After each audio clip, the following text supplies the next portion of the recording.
एक आदमी अपने घर से निकलता था रोज कमाने के लिए और शाम को जब देर शाम से वापस लौट कर आया करता था तो उसे घर पर आने के बाद हर दिन नई कहानी सुनने को मिलती थी। कभी बताया जाता था कि आज तुम्हारे घर पे इतने लोग आए थे, आज तुम्हारी पत्नी फला के साथ गई थी। यानी कि उसकी पत्नी के बारे में जब पता चलता था तो उसे तकलीफ होती थी, बहुत ज्यादा दुख होता था।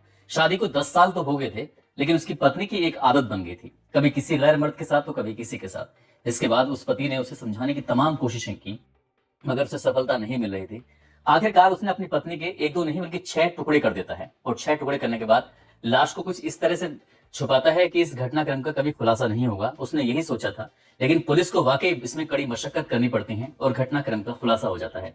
जब घटनाक्रम का खुलासा होता है तो लोगों को यकीन नहीं हो रहा था कि आखिरकार ये कत्ल की ये वजह हो सकती है। दरअसल उस महिला को गैर मर्दों की आदत जो लग चुकी थी, उस महिला को कुछ नशे की आदत जो लग चुकी थी। आदाब, नमस्कार, सत श्री अकाल। मैं उस्मान सैफी। आज की जो सच्ची घटना मैं आपको सुनाने जा रहा हूँ, ये सच्ची घटना है उत्तर प्रदेश का एक जिला है सीतापुर, और सीतापुर का ही एक थाना लगता है रामपुर कला। रामपुर कला थाना क्षेत्र का एक गांव है गुलहरिया चहारपुर। बात कर रहा हूँ 8 नवंबर 2022 की शाम लगभग 6:30 बजे के आसपास का ये वाक्य रहा होगा। रमाकांत त्रिपाठी के गन्ने के खेत में 2-3 बकरियां चली जाती हैं। जो बकरियों की मालकिन होती है वो महिला उसके पीछे पीछे पहुंच जाती है और जाकर देखती है कि उस खेत में एक बैग रखा हुआ है। उस महिला ने जैसे ही उस बैग को देखा, वो बैग कुछ नया था। उस बैग को उठाने के बाद उसने उसकी चेन जो खोल के देखती है तो उसमें एक हाथ रखा हुआ था, साथ ही एक पैर रखा हुआ था। इतना हिस्सा देखने के बाद उस महिला की चीखें निकल जाती हैं। अब वो अपनी बकरियों को पूरी तरह से भूल चुकी थी। वहां से निकलने के बाद जितनी जोर से वो चीख सकती थी, चिल्ला सकती थी, उतनी जोर से चीखती है, चिल्लाती है। रमाकांत के उस खेत से लेकर गांव तक दौड़ के चली जाती है और जैसे ये सूचना गांव में फैलती है, उसके बाद गांव के सैकड़ों लोग मौके पर पहुंच जाते हैं।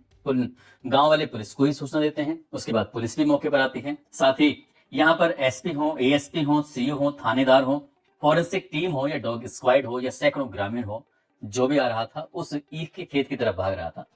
उसके आसपास जितनी भी जगह थी खेत थे, वहां पर बाकी हिस्सों को तलाश करना शुरू कर देते हैं। यानी कि दोनों हाथ मिल जाते हैं, दोनों पैर मिल जाते हैं, धड़ मिल जाता है, लेकिन सर नहीं मिलता। अब डॉग स्क्वाड की मदद से तमाम कोशिशें की जाती हैं। पूरी रात ऐसे ही ईख के खेतों में लोगों की निकल जाती है, लेकिन महिला का सर हाथ नहीं आता। आखिरकार पुलिस हार थक जाती है। अगले दिन फिर से कोशिश की जाती है, यानी कि 9 नवंबर 2022 को फिर से जब कोशिश कर रहे थे तो आखिरकार उस महिला का सर मिल जाता है। सर मिलने के बाद पुलिस को लगता है कि ये आस उनकी जो पूरी हो जाती है, अब शायद इस घटनाक्रम के इस हत्याकांड, इस महिला के जो कातिल है वहां तक पहुंच जाएंगे। लेकिन जब उसका चेहरा देखा जाता है उस सर का, तो ऐसा लग रहा था जैसे उसकी स्किन को पूरी तरह से हटा दिया गया है, उसे खुरस दिया गया है। इसलिए चेहरा जरूर था लेकिन उसकी पहचान नहीं हो पा रही थी। इसके बाद एक स्केच बनाने वाले व्यक्ति को बुलवाया जाता है। उसे बुलवाने के बाद स्केच तैयार किया जाता है और स्केच तैयार करने के बाद वो सोशल मीडिया पर वायरल किया जाता है। बताया जाता है कि सीतापुर के फला थाने फला गांव के फला जंगल में वहां पर एक लाश मिली है। लाश के 6 टुकड़े मिले हैं। एक महिला की लाश है जिसकी उम्र लगभग 25 से 30 साल के आसपास बताई जाती है। उसने माथे पर सिंदूर है, उसके मंगलसूत्र है, उसने कुछ आभूषण भी पहने हुए हैं। आखिरकार ये लाश किसकी है, शनाख्त करने की कोशिश की जाती है। सोशल मीडिया से कोई रेस्पॉन्स नहीं आता। इसके बाद सीतापुर, हरदोई, लखीमपुर खीरी, साथ ही शाहजहांपुर, लखनऊ, ऐसे तमाम जो जिले होते हैं वहां के हर थाने पर यह सूचना दी जाती है। बसों में भी सूचना दी जाती है, मुखबिर भी सतर्क कर दी जाते हैं कि आखिरकार कहीं से कुछ पता करके लेकर आइए, इस महिला के बारे में कोई जानकारी मिल सके। ये बिल्कुल परफेक्ट मर्डर था। ऐसा लग रहा था कि पुलिस भी शायद हार चुकी थी। 6 टीम बनाई जाती हैं, 6 टीमें भी अपना काम कर रही थी, मुखबिर अपना काम कर रहे थे, मीडिया अपना काम कर रही थी, सोशल मीडिया अपना काम कर रही थी और तमाम जो जिले की फोर्सें थी वो अपना काम कर रही थी। लेकिन ना कातिल मिल रहा था, ना कत्ल की वजह मिल रही थी। आखिरकार ये कत्ल किसने किया था।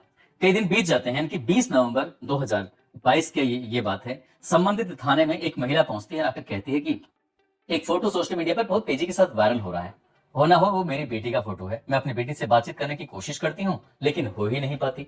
पुलिस वालों को लगा कि एक आस फिर जगी है। अब उसके बाद उस महिला ने जैसे पता बताया तो उसके बाद इस घटना स्थल पर जहां पर ये लाश मिलती है, उसके टुकड़े मिलते हैं, यहाँ से लगभग 7 किलोमीटर दूर एक गांव लगता है लोना, जो कि रामपुर कला थाना क्षेत्र का ही गांव होता है। वहां पर रहने वाला एक व्यक्ति, जिसका नाम होता है पंकज मौर्य। पंकज मौर्य उस महिला का पति बताया जाता है। बाराबंकी की वो रहने वाली महिला होती है। उसकी शादी लगभग 2012 में होती है। इस घटना से लगभग 10 साल पहले। आखिरकार जब उस व्यक्ति यानी कि पंकज को ढूंढा जाता है, तलाश किया जाता है, तो पंकज की कोशिश करने के बाद आखिरकार पंकज हाथ आ जाता है। पुलिस जब उसे पकड़ के लेकर आती है, उससे जब बातचीत करना शुरू करती है तो पंकज पुलिस के सामने रोना शुरू कर देता है। उससे पूछा जाता है, हम कत्ल की वजह पूछ रहे हैं, तुम रोना मत रो, जो सच है उसे बताओ। जब उसे सच बात पूछने की कोशिश कर रहे थे तो बताता है कि शादी के कुछ दिन बाद ही पता चल जाता है कि उसकी पत्नी को गोलियां खाने की आदत थी, वो भी नशे की गोलियां। नशे की गोली खाने के बाद वो सुध में रहती ही नहीं थी कि वो कहाँ रहती है। अगर मीडिया रिपोर्ट की माने तो वो 8-8 दिन तक अपने घर से गायब हो जाया करती थी, किसके साथ किसी के भी घर पर जाकर रुक जाया करती थी। कोई भी गैर मर्द उसको अपने पास बुला लिया करता था। इस हिसाब से लगातार वो गायब रहना, उसके नशा करना और हर दिन नशे में किसी न किसी के साथ वो शारीरिक संबंध बनाना, इस तरह की उसकी आदत बन जाती है। उसने अपनी पत्नी को बहुत बार समझाने की कोशिश की, लेकिन पत्नी के दिमाग में ये सब आ ही नहीं रहा था। जब वो नशे में होती थी तो उसे अपने पराये की कोई सुध ही नहीं रहती थी और उसे मर्दों की लत लग जाती है, एज अ मीडिया रिपोर्ट में बताया जाता है। आखिरकार उससे पूछा जाता है कि तुमने ये सब कब किया, क्यों किया, तो बताता है कि उसने अपने दो दोस्तों का सहारा लिया और दो दोस्तों का सहारा लेने के बाद अपनी पत्नी का पहले तो गला दबाया और गला दबाने के बाद उसे गंडासे से टुकड़े कर देता है, काट देता है।